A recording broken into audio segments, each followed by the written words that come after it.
enter the room. Hello, Hi, doctor.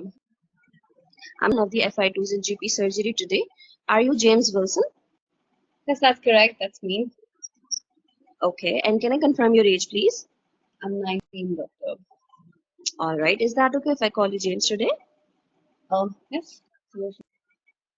So, how can I help you today, James? Oh, well, doctor, I have sort of an embarrassing problem and I can't stop thinking about it. All right, James, please just try to elaborate your problem because nothing is embarrassing for us as being a doctor. We just try to help everyone out with the best medical advice possible for them. So, please feel free to share your problem with me. Well, you see, it's a situation that has happened during sex. You know, I met a girl last weekend in the club. We flirted a little. I invited her to my hotel room, and and then when we started getting intimate, she commented on my penis size, and after that, I haven't been able to even have a proper erection. Okay. All right, I get it. Don't worry about it. We can see what we can do for you today to manage the issue you are having right now. Okay? You told me that you are having some problems with erection, right? So, how many days have passed in doing it, I in mean, having these problems? it happened last weekend. Hmm. Okay. And what exactly the problem you are facing? I think I'm finding it, difficult to have an erection. Okay. Well, I'm so sorry, James. For having the proper understanding of your symptoms, I would like to ask a few questions that may sound personal. Shall I proceed? Hello. Yes, sure. Please proceed. Okay. Okay. So you told me that you have some problems. Is there any problem with the morning erections at all? Yeah, I do have them in the morning. Yes, it's All just right. really And to get yes, it. Just her whole laughter, her yeah, comment to mind, and I just you know I can get that. I can get that, James. Don't worry. We can talk about that. And would you mind telling me what exactly she commented on that regarding the size? You just mentioned me. Any other comments that bothered you so much? I mean that was the thing that bothered me so much. It's Yeah. just small, and I just can't get over it. I can understand that will not be easy for you to deal with it. Okay. I would like to ask these questions so that we can see what the problem exactly is and we can try some medical management to figure it out. Would that be okay? Yeah, sure. Okay. So can you please tell me any problems with the masturbations at all? I mean, I just can't get it up, doctor. I mean, every time I'm trying to, Yeah. that it just her whole comment pops into my head. The comment that comes to your head again and again. All right. And what about having the desire to have some sexual activity? Is that left, or are you also feeling any loss of interest in that as well? Oh no, I do feel interested, but Okay. I just can't. You just get scared and you just remember the things what she said. Yeah. Okay. And can you please tell me regarding your mood? Because sometimes it happens when people they just get offended by some other people, they may feel low. Has that been the case with you? I mean, usually not really. It's just that, I'm unable to, have a proper erection ever since that happened. Okay. And any other thoughts regarding low mood or loss of interest in doing the things? Has that been the thing? No, but I think my confidence has taken a hit because of that. Or okay. What sort of confidence disturbance are you facing these times? Can you please elaborate? Yes, I mean, if I have to, talk to a girl that I like, or if I have to, Yeah. initiate Mhm. something that I can't do anymore. Okay. And other than this, any disturbance in concentrating on your studies or your daily works? Not really, not as much. Okay. Any disturbances in your sleep patterns since then? No, doctor. Okay. And was everything normal before that incident regarding erections and your mood? Yeah, everything was all right before. Okay. Any health condition that you were diagnosed previously? Any specifically any mental conditions you were diagnosed previously, like anxiety or stress? No, not really, doctor. Okay.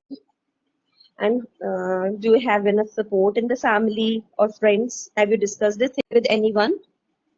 Of course not. I mean, I'm finding it difficult to discuss it with 2 minutes remaining. All right. I can see that that's not easy for someone. And if sometimes someone is feeling low, he may try to cope by using some recreational drugs or smoke or take some alcohol. Has that been the case with you? No, doctor. Okay. Thank you so much for answering my questions, James. I would like to examine your private areas in the presence of a chaperone if you allow me to do that. Would that be okay? Yes, sure. Any findings? Hello? I Uh, just can't hear in between. can you see the screen, doctor? The findings are on the screen. All right. Thank you so much, James, for answering my question. After listening to you and after examining you, I would like to completely reassure you that nothing seems to be abnormal. The anxiety that you are facing right now is only due to the incidents that happened after meeting that girl. And it will go off after a certain time. And you need to consider that there is nothing abnormal in your size of the penis or any of the male characters or the boy characters that has to happen by your age. And so there is nothing needed to be managed in your case today. Are you following me? What do you mean, doctor? Nothing needs to be managed. I mean, I have this problem. I mustered all this courage to come and talk to you, and you're telling me that there's nothing wrong with me? How can you say Yeah, that? I'm so sorry if I made you feel like that. By saying that, I would like to say that there is no abnormality in your private parts. Only thing that is happening is the level of your mental health, and you got just triggered by the comment of that girl, and it's quite normal to feel like that. This is Move on to the next station. All right, good job, Dr. Mahmood. Yeah, so all right, so how would you say this? What would you say the diagnosis for this is? health anxiety. Health anxiety. Okay. All right. Anybody else have any other comments? You know, what would you like on this? Performance anxiety. Yeah, performance anxiety. All right. All right. But how would you explain it to the patient? You know, is there actually something wrong with this patient? Would you give them any treatment? Yes, No, doctor. there is nothing wrong, and we shall not promote any medication to this boy because there is nothing wrong. He just got triggered by the comment of that girl. Oh, that's very strong. Yeah, okay. Absolutely, doctor. You shouldn't be giving any medication, and you should explain why you shouldn't give any medication also. But would you be giving any treatment? Yes, Dr. Ibrahim, you have something to say. I just wanted to ask a question. Since Mhm. it's situational and it's having issue with his mental state, like affecting him, Yeah. can we say he had an erectile dysfunction, psychogenic erectile dysfunction? Would that be appropriate? That Then is we one tell way him. to express it. Yes, you can actually express it like that. You can. That's what. No, you're trying to put it into words that can help them. So he is definitely having an erectile dysfunction, which is situation, right? Yeah, And more psychogenic. So you're trying to explain where it's coming from. That's actually a good thing. So you are trying to understand the root cause of why he is unable to, have an erection. You know, the inability of having an erection is basically an erectile dysfunction. So, giving it the psychogenic aspect is actually, the way to go about it. But Dr. Mahmood, I actually want to tell you one thing. So whenever you have a disease, you don't just treat the disease, you treat the person. So however it's affecting them, you're going to be giving the treatment for that. So in this case, you understand that it is affecting his mental state, right? So you would be very, very considerate about that aspect. And you can actually send them for CBT. Because what if a trigger like this happens to, persist? How can you say for sure that he cannot come out of it? At this point in medical science, you can never say something, you can never say for sure that he will come out of it. Nothing in medical science you can say for sure. It's always a probability that you give. And that is exactly how you should be saying the diagnosis as well. Understand the root cause, give it a name, so that that's something that he can relate with. At this point, this is a boy who doesn't even understand what is happening to him. So coming and talking to you, you are trying to give it an entity that he can understand, call it, you give it a name, right? So even mentioning the fact that this is a situational erectile dysfunction, or this is something that you're facing is a performance anxiety. I can, from my examination and from what you have told me, I can see that you don't have any, organic or structural problem. So this is something that has actually been happening because of the comment of, your lady friend. And I understand this could be very difficult for you. Empathize, because you need to understand that this person wouldn't have spoken to you otherwise, and you are trying to inculcate a sense of trust in these patients, right? And by doing that, you need to empathize with whatever they are feeling, so that they can actually open up to you, tell you what the problem is, so that you can come to the root cause. Do you understand, doctor? Yeah, sure, I got the points. Thank you.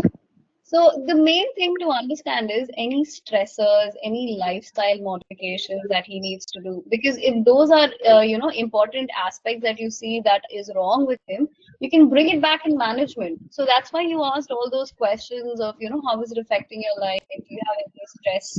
So you can give him some, relaxation techniques, tell him to make Yeah. exactly. So that is your management, because you can't tell him that there's nothing to be done. That Okay, I got it. you. Well, Exactly. the only problem that happened to me this time was I used to previously I used to practice with a timer in front of my eyes, and this time when I was doing, I did not have any timer in front, and when the 2 minutes bell rang, I had to rush towards the explanation and management. And while I invested a lot during history taking, and that is the thing that made my management devastated. Yes, I completely understand. And that is a very common problem that, a lot of Yeah, people. So we've actually, put a timer up here.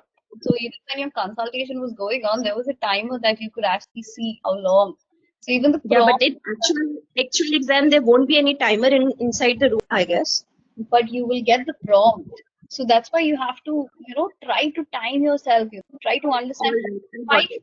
questions. How long do I take to ask 5 questions? Time Yeah, I yourself got it. so that you can understand, that, how long you are proceeding. Because there will be a 2-minute, prompt that. Then, So you need to understand that by then you should definitely get into management. So let's hmm. understand how this case. Yes, Dr. Do you have something to say? Go ahead. But you were repeating No, the she was same, no, right? she was brilliant. Only thing is, what I learned, ma'am, she was like repeatedly asking the same question. Yeah, even I was noticing that. So once you get an answer, try to move on to understand different aspects of this person's life. Because ultimately, what you're trying to do is you're trying to give them a holistic care. So you are trying to understand different aspects, medical aspects, the social aspects, the lifestyle aspects, so that wherever you find something wrong, you can give the management accordingly. Because over here, the management is basically that. And on top of that, you are going to give them CBT, right? You can tell them what we can do for you. At this point, there are things that we can help you with, right? Offer them CBT so that they can actually have, talk it out, understand this problem, right? All right, let's Yeah, move I into got it. the checklist. Dr. Ru, were you able to mark? Yes, All I right. marked and submitted it. Awesome. Thank you very much. So I hope you guys can see my screen. So let's quickly look at the checklist. Confirming name and age, that's very important now. All right, definitely in main things about data gathering, you have to understand who you're talking to and confirm the name and age. That is one important aspect that is checked. So well done on doing that. Start with an open question, try to understand what exactly, they've been feeling in their words. Understand the onset, duration, and the pattern of the erectile issue that they have been facing. Ask about any erectile, function in other situations. That was a very good question that you asked. If you are having any morning erections, so you're understanding that this patient does have erections when he is, a little more inhibited, right? Like in the morning when he's not really actively thinking about the situational anxiety that he's been having, right?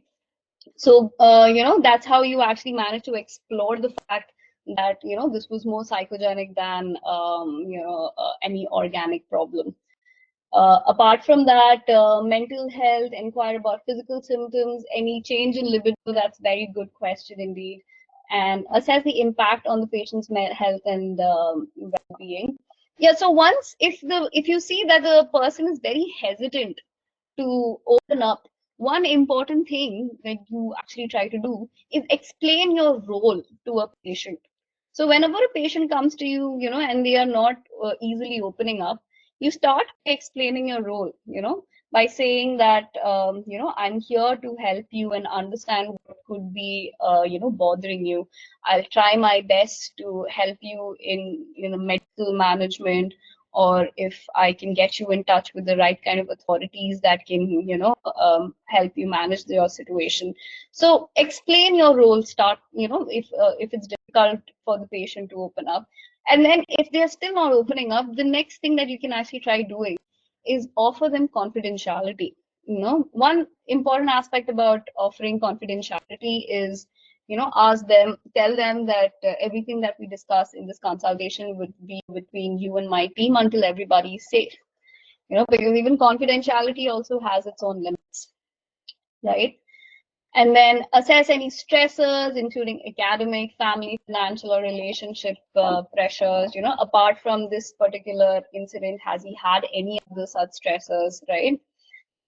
Review relevant medical history such as diabetes, hypertension, STI, endocrine, and neurological conditions. This is very important because there are a lot of neurological conditions itself that can cause erectile dysfunction, right? And also understand if he's taking any medication. There are a lot of medications also that cause this issue.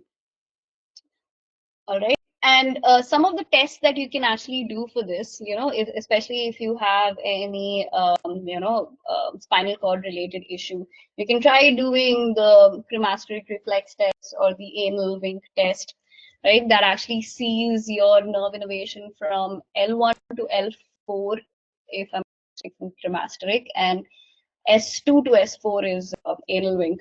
So that is also something that you can understand, if there's parasympathetic supply is intact. So if you want to do examination, because you want to make sure that there is no organic cause. So one important thing, Dr. Mahmood, if in the real exam, you will be needed to verbalize what is the examination that you will be doing for this patient. If it's the general physical examination, if it's the vitals, unless you actually verbalize it, you will not get any findings. All right. So if you want to see a particular, or if you want to do a, genital examination itself, you'll have to mention that. So we have no way to actually give it in sections. So we give the entire examination itself, to you. So in the exam, try to verbalize the examinations and investigations that you would like to do. In the real exam, you'll actually have to verbalize it, and then only will you be getting the findings. So if you're thinking of a certain thing, what to rule out, make sure you verbalize that examination. Otherwise, the management explaining the issue is common, often due to performance anxiety. So what you were trying to say is, you were trying to say it's common, but then you were focusing on the fact that it will go away. That is not something that you can tell the patient. It can be treated. It would be a more conducive way to talk in this situation, right? You're just telling him, just be normal. This is fine. This is absolutely normal. You have to understand that this is a problem that he is facing and address it in that kind of a tone. Understand the fact that he has been finding this a problem and it is affecting his life. So offer him that help that can, help him get over this. All right. So reassure the patient that a single episode does not indicate a long-term problem. Educate the patient about performance anxiety and its commonality. Focus on identifying and resolving the underlying emotional and psychological trigger. Encourage open communication with partner to reduce performance pressure. That is also something that you can advise, like next time when you're actually getting close to a person, if you're getting intimate, this is something that you can talk about, you can talk to your partner, right? Lifestyle advice: reduce stress through mindful and meditation. Advice on maintaining a healthy lifestyle, regular exercise, good sleep. Advice against sildenafil. That is one important thing that will come up in this conversation. They will ask you for medication, and you need to understand why you can't give medication. So do we have any comments from you guys? Why will we not give a medication to this patient? What is your thought process like? What do you guys think? Dr. Mahmood, did this case, so please do comment. What do you think? Why would young patient, Dr. Ashish is saying, so what if he is young, if he does have any real erectile dysfunction problem, would you not give it to him? Getting addicted. All right, so it's not addictive, it's called dependence. If every time he wants to have an erection, if he continues to take, a medication like sildenafil, his the what will say internal mechanism itself will not be able to function without it. All right, so that's exactly what we're trying to tell him. This is something that does not have an organic cause, so you do not need medication. And if you're taking medications like sildenafil, that itself comes with its own side effects, right? So you're trying to introduce a chemical into your body which has side effects to it, and that's what you are advising him to avoid. All right, and the aspect of dependence, and also that he is young. But yeah, you have to put it in a way where he understands that fact. Yes, severe headaches. There are also some visual problems as well. I think there's a blue tint that you get from these kind of there's vomiting, there is mainly sildenafil is actually used for as a vasodilator, so it is used to reduce any pulmonary hypertension usually. So initially when sildenafil was offered, it was actually offered as a heart failure medication, which they saw that has other use. And that is another risk factor for this particular case. It can cause hypotension. I mean, not severe hypotension, but if mixed with other, hypotensive medication, it can actually cause hypertension. So that needs to be monitored. So you do not want to introduce all these side effects. Hence, you would advise him against it. And the other thing is use sensitive language. Everything is partial. Yeah, signpost. Yeah. So that's what, right? You were asking a lot of questions that were invasive and were personal. So, it will be a good thing to give him a heads up, saying that I'm going to, ask you some questions that might feel a little uncomfortable, but, this is important for my consultation. That's a good way to actually approach it, right? Ensure clear communication and understanding. Focus on building rapport with the patient. That's very important, doctor. You actually need to make sure that your patient is responsive to your advice. And in order to do that, it's important to actually acknowledge and empathize their issues.